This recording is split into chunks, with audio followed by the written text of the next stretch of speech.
नफरत, नफरत और सिर्फ नफरत। मुल्क के प्रधानमंत्री ने मुल्क को नफरत के अलावा कुछ नहीं दिया। वादे तो बहुत बड़े बड़े किए थे।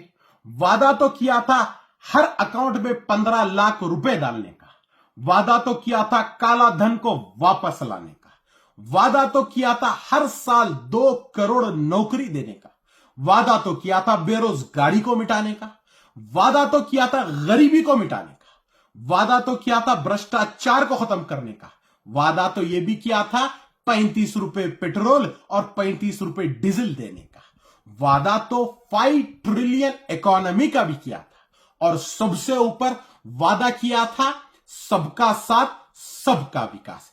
क्या यह है सबका साथ सबका विकास? व्हाट अ जोक, सबका साथ सबका विकास। मुल्क के प्रधानमंत्री प्राइम मिनिस्टर होने के बावजूद एक मजहब को, एक कम्युनिटी को हेट स्पीच के जरिए से टारगेट करते हैं। कहते हैं कि मुसलमान घुसपैठिए हैं, कहते हैं कि मुसलमान बच्चा पैदा करने वाले। यह लैंग्वेज प्रधानमंत्री को शोभा नहीं देती।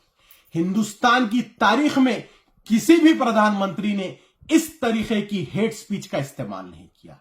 अब ये हेट स्पीच क्यों इस्तेमाल कर रहे हैं? क्योंकि ये समझ चुके हैं कि इनके पिछवाड़े से कुर्सी निकल रही है। अब हेट स्पीच के जरिए ये हमारे मेजॉरिटी वोट्स को, हिंदू भाइयों के वोट्स को कंसोलिडेट करने की कोशिश कर रहे हैं। लेकिन हमारे हिंदू भाई भी नरेंद्र मोदी की इस चाल को समझ चुके हैं। मैं कहूंगा नरेंद्र मोदी हिंदुस्तान की तारीख का सबसे बड़ा भगोड़ा प्रधानमंत्री है।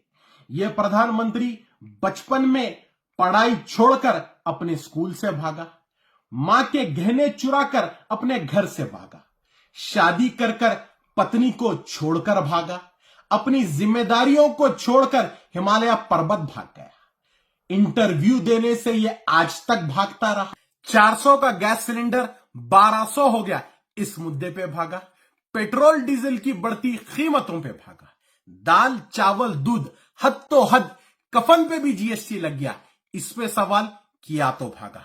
अडानी, अंबानी, राफेल जैसे घोटालों पे सवाल किया तो ये भागा। किसान आंदोलन के वक्त किसान अल्फाज सुनकर ये भागा। चाइना घुसपैठ के मामले पे चाइना अल्फाज से ही ये भागा। हद तो हद हमारे मुल्क की पहलवान बेटियों को इंसाफ दिलाने से ये भागा। मणिपुर के मुद्दे से ही ये भागा। संसद में जब जब इससे सवाल किया तब तब ये भागा। अब हम सबको जरूरत है इसको इसकी गद्दी से उतारकर इसको देश से भगाने की। भाग मोदी भाग, अब तेरा वक्त आया है तू भाग। आपको यह भी बताता चलूं कि इस नरेंद्र दास मोदी ने मुल्क के तमाम चीजों को बेच दिया। इसने रेलवेज बेच दिया, इसने रोडवेज बेच दिया, इसने नेचुरल गैस लाइन बेच दिया, इसने पेट्रोलियम बेच दिया, इसने बीएसएनएल बेच दिया, इसने एयरपोर्ट्स बेच दिया, इसने पोर्ट्स बेच दिया। ये सब कुछ बेच दिया है। अब की बात अगर वो आ जाएगा तो सारे मुल्क को बेच देगा।